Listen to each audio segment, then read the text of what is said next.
Эфир абхазского телевидения продолжает русская служба новостей. Здравствуйте. В студии Алиса Шамба. И в начале выпуска коротко о главных темах минувшего дня. Первый юбилей специальному отряду быстрого реагирования МВД Абхазии исполнилось 5 лет. Новый руководитель госаудита Каха Пертай представлен коллективу контрольной палаты. Горизонты туризма, детский туризм, мастер-классы, последние тренды и практики. Начал работу Международный образовательно-туристический форум.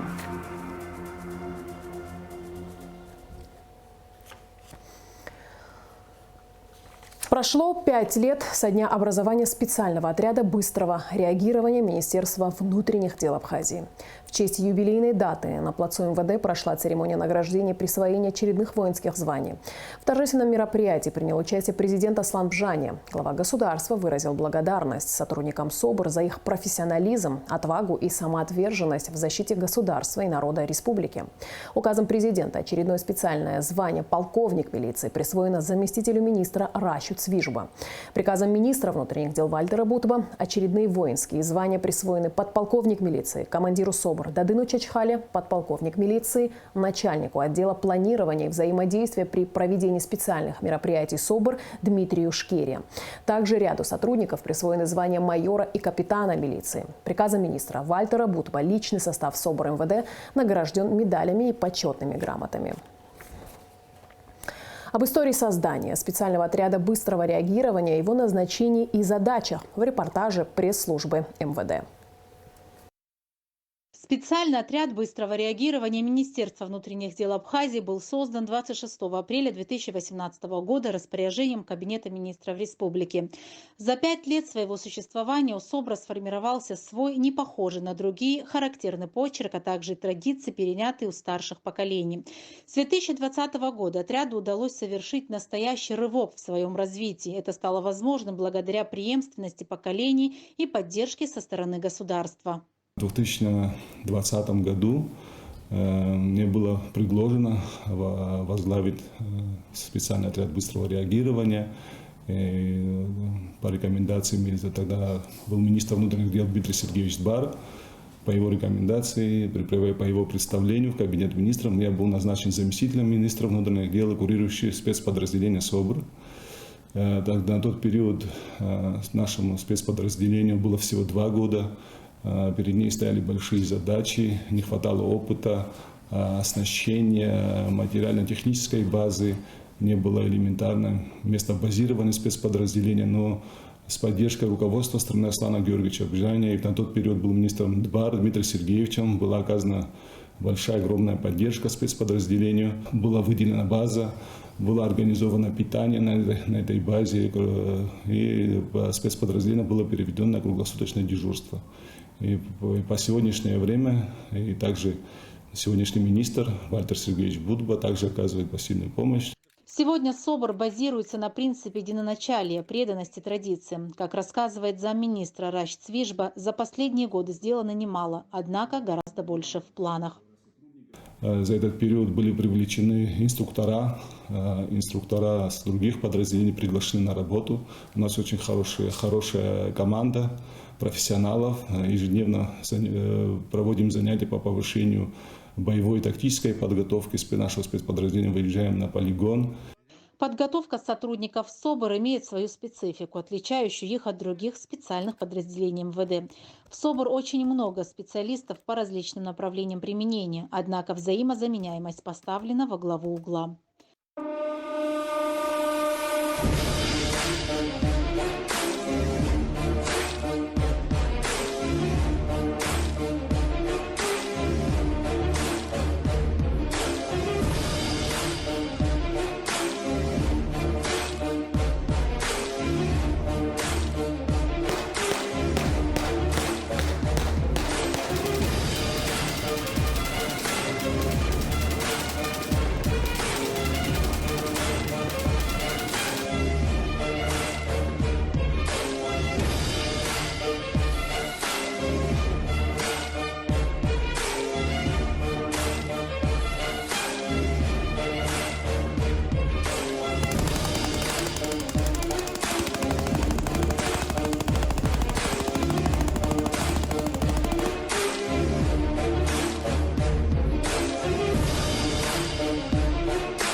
Акцент подготовки сделан на работу против вооруженного преступника в городской черте, на транспорте и в общественных местах. Свою работу сотрудники выполняют в условиях постоянного риска для жизни, однако осуществлять ее они обязаны незамеченными.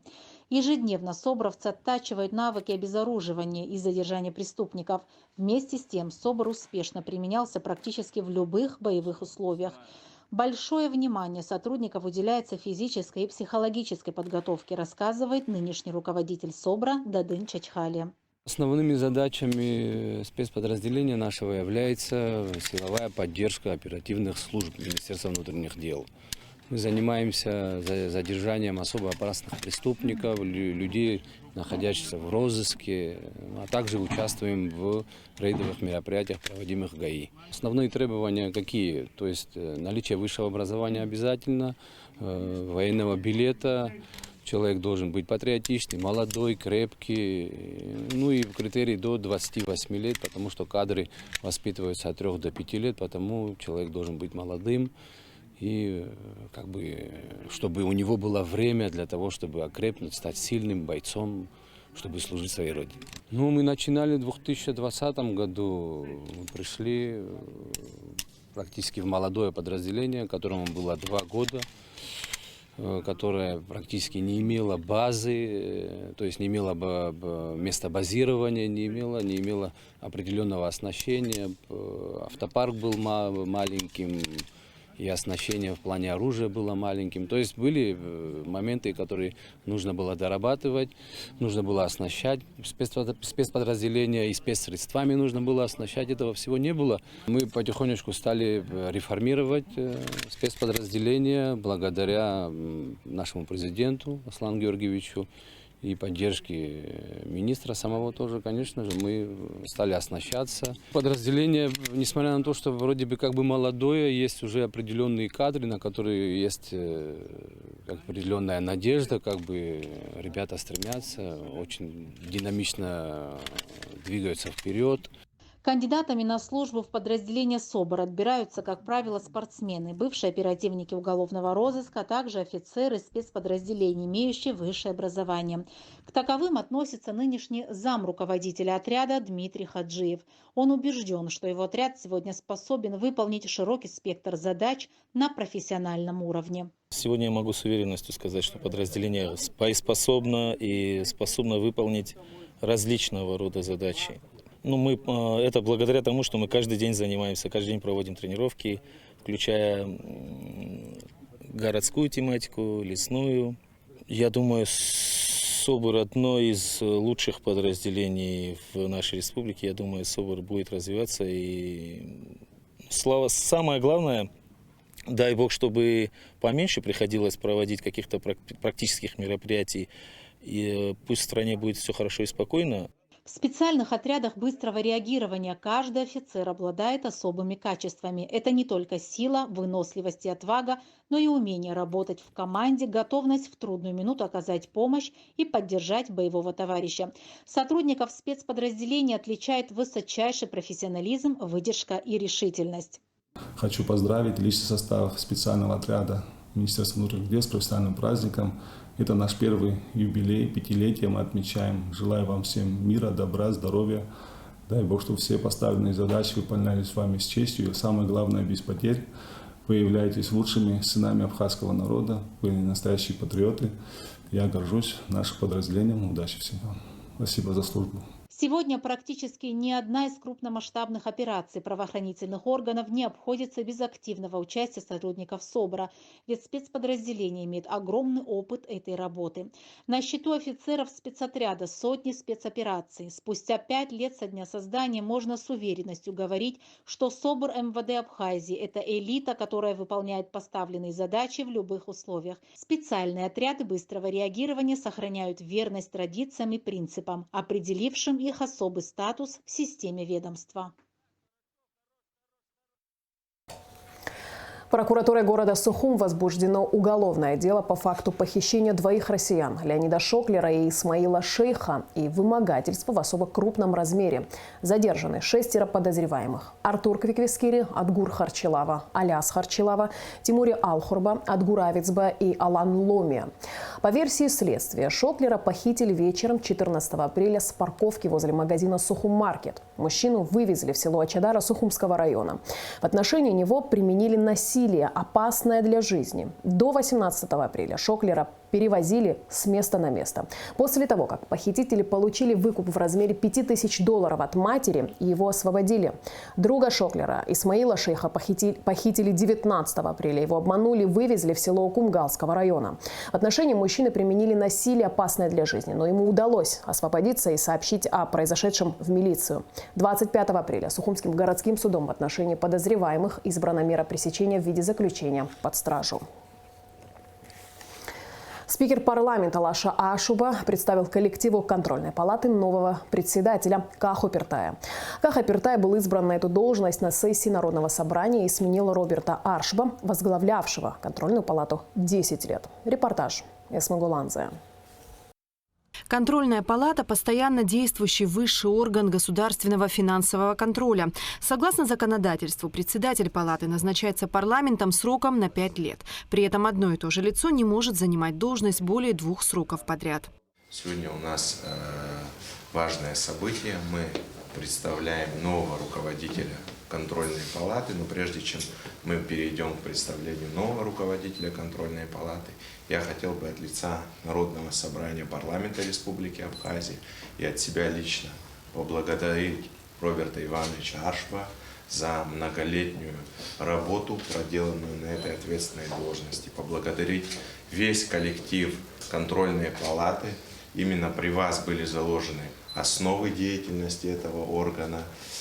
Была сформирована очень качественная команда, которая добилась ощутимых результатов для нашего государства. Контрольную палату всегда отличали такие принципы, как принцип законности, гласности и высокой ответственности за проделанную работу. Роберт Иванович, вам отдельная благодарность за это, и позвольте от лица парламента вручить почетную грамоту. В свою очередь Роберт Аршба поблагодарил парламент за оказанное внимание. Вся моя деятельность, все практически 10 лет, они были, конечно, связаны с теми принципами закона о контрольной палате, которые вы только что буквально недавно сказали. И мое пожелание, конечно же, следовать им. Будем им следовать, и все будет нормально. Безусловно. Спасибо. А так, конечно, обращаясь к коллективу, я думаю, коллектив поддержит, безусловно, станет рядом. Наш такой принцип: каждый имеет свое рабочее место, занимается своим делом, безусловно. Они не просто так здесь все находятся. Я думаю, что и они тоже будут услышаны. Далее было зачитано постановление о назначении на должность председателя контрольной палаты. Каха Пиртая был избран 19 апреля путем голосования на сессии парламента. За него отдали голоса 18 депутатов из 34. Каху Заурьевича мы знаем как человека принципиального, человека ответственного, человека системного, человека, который умеет хорошо наводить коммуникации. Я уверен в том, что взаимоотношения между вами и вашим коллективом сложатся. Что касается аудиторов, здесь очень опытные люди, более того, двое из руководства ветераны Отечественной войны народа Абхазии. И я думаю, что при поддержке таких людей, Каха Заурьевич, у вас все должно получиться. Новый глава учреждения выразил благодарность за оказанное доверие. Деятельность контрольной палаты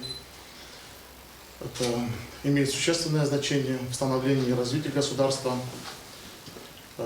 Конечно же, дорогие коллеги, друзья, большая миссия на ваших плечах в части финансового контроля государственного бюджета.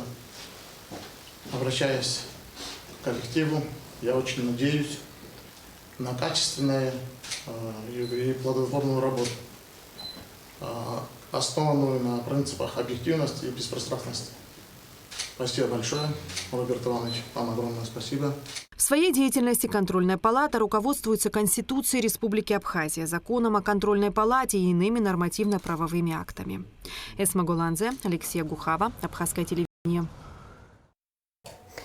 Вице-премьер, министр экономики Кристина Озган встретилась с послом Сирийской Арабской Республики в Российской Федерации Башаром Аль-Джафари. По поручению президента Аслана Бжани, главе сирийской дипломатической миссии было сообщено о гуманитарной помощи, оказанной абхазской стороной пострадавшим в результате землетрясения в Сирии. Правительство Абхазии зачислило на счет посольства Сирии в России средства, эквивалентные 200 тысячам долларов США. Кристина Озган подчеркнула, что политическое, торгово-экономическое, гуманитарное взаимодействие с Сирийской Арабской Республикой являются для руководства Абхазии одним из приоритетных. Башар Аль-Джафари в знак благодарности вручил Кристине Озган уникальное издание, посвященное истории и культурному наследию Сирии. Первый международный образовательно-туристический форум «Горизонты-2023» открылся в Сухуми. Форум задуман как площадка, призванная обеспечить непосредственное общение с представителями туристических образовательных сегментов России и Абхазии. Одна из важнейших тем – возрождение обменного детского туризма. Эксперты форума проведут мастер-классы, профориентировочные лектории, поделятся лучшими практиками, последними трендами и расскажут о личном опыте детского образовательного отдыха. Подробнее в репортаже Гугу Цивардания.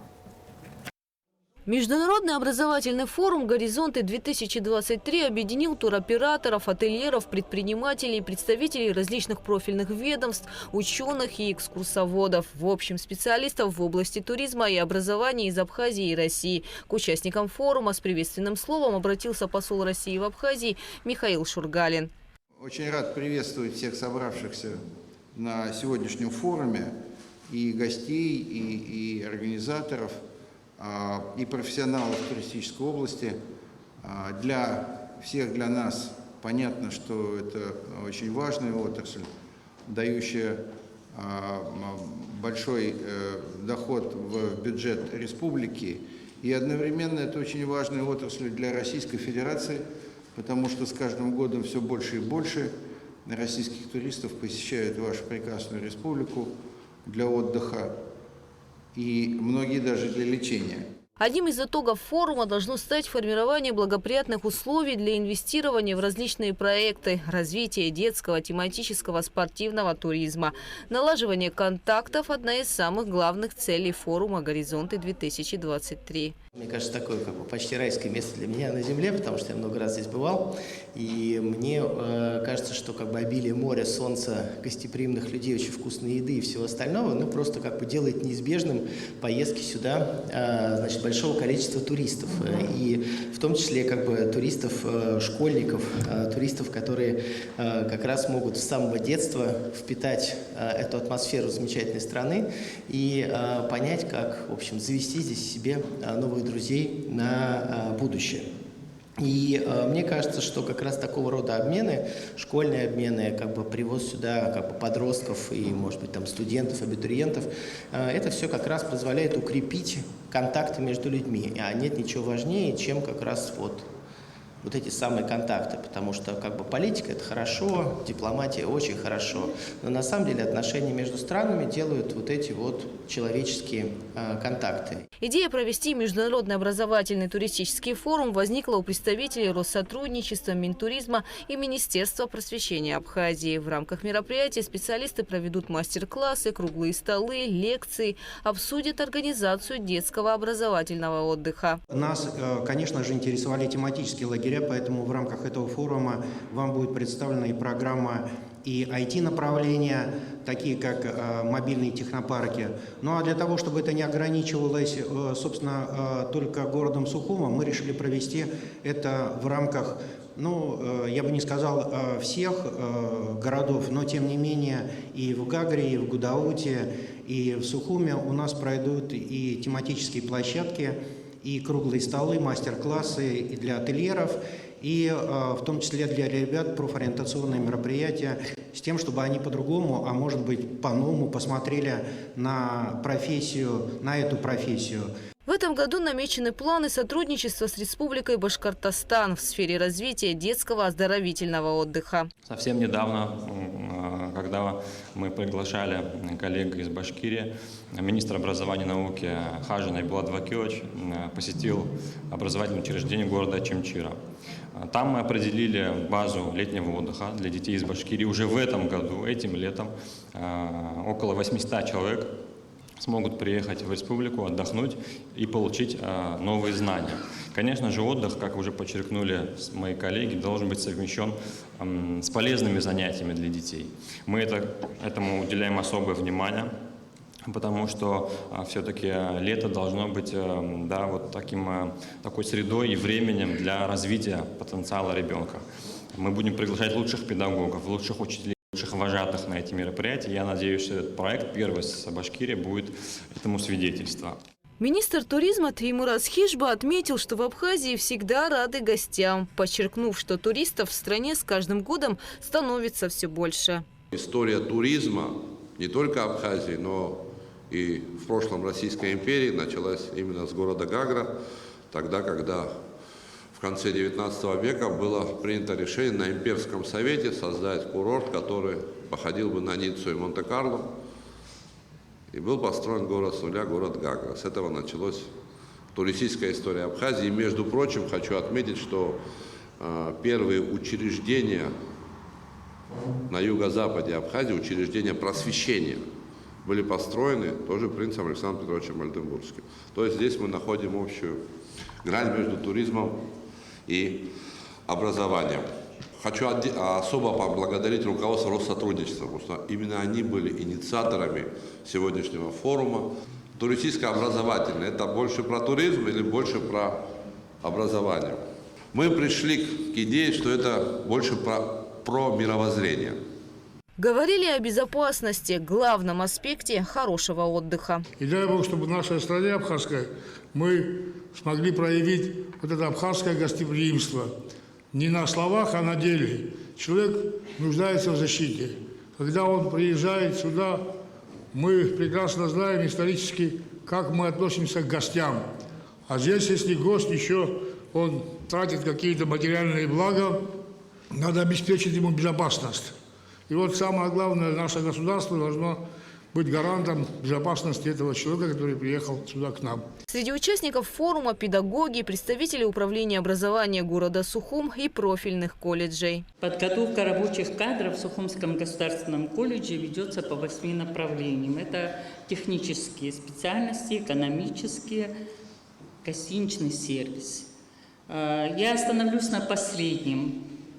По гостиничному сервису мы готовим менеджеров среднего звена. Наш колледж подготовил по этой специальности с 2014 года.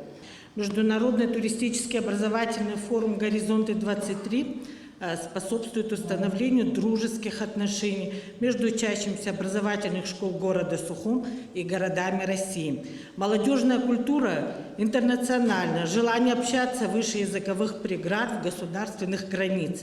Язык спорта, туризма, искусства близок и понятен молодежи наших стран. По словам Тарки, установление и развитие международных контактов – одно из важнейших направлений деятельности управления образования. Работа в этой сфере строится на основании партнерских отношений между администрацией Сухума и городами-побратимами – Краснодаром, Нижним Новгородом, Тамбовом, Брянском, Казанью. В первый день форума участники обсудили реализацию программы гражданско-патриотического и молодежного туризма. Говорили о трендах, о новых маркетинговых инструментах, об истории детского отдыха и перспективе его развития в Абхазии и о многом другом. Международный образовательный форум «Горизонты-2023» завершится 28 апреля. Следующие 2 дня эксперты будут проводить профориентационные лекции и мастер-классы для экскурсоводов и учащихся школ. Гугу Савардани, Алексей Баструков, Абхазское телевидение. Международная акция «Георгиевская ленточка» началась в Абхазии. Она продлится до 9 мая. Акцию проводят представительства Россотрудничества и Государственный музей боевой славы. Символ победы передадут в районы республики. Ленты также будут раздавать сотрудники милиции на стационарных постах ГАИ.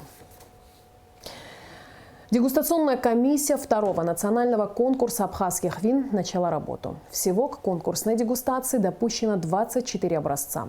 Эксперты оценят цвет, чистоту, прозрачность, интенсивность, качество, послевкусие и гармонию вина. Все образцы маскированы, дегустация проходит анонимно. Специалистов просят пробовать в тишине и не обсуждать вкус с другими. Золото заслуживает вино, набравшее больше 82 баллов. Национальный конкурс абхазских вин впервые прошел в прошлом году. Его цель – поддержка местных частных производителей и улучшение качества вина, производимого в Абхазии. Организатор конкурса – компания «Вина и воды». В Гагре продолжают погибать собаки. Местные жители полагают, что кто-то намеренно травит животных. Зоозащитники полагают, что заинтересованные лица таким образом готовятся к курортному сезону. Отдел дознания УВД по Гагарскому району ведет расследование и по убийству собак, которое произошло 17 марта в районе парка Принца Оленбургского, и по отравлению. В настоящее время участковые работают по сбору первичного материала. Наша съемочная группа побывала в Гагре и попыталась выяснить подробности происшествия и, конечно же, встретилась не только с руководством администрации, но и с ветеранами, зоозащитниками и горожанами. Смотрите специальный репортаж Асиды Малия сразу после новостей. И в завершении выпуска прогноз погоды.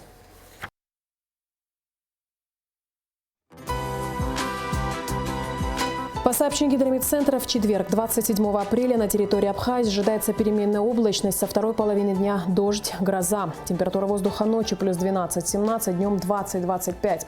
Температура морской воды плюс 12.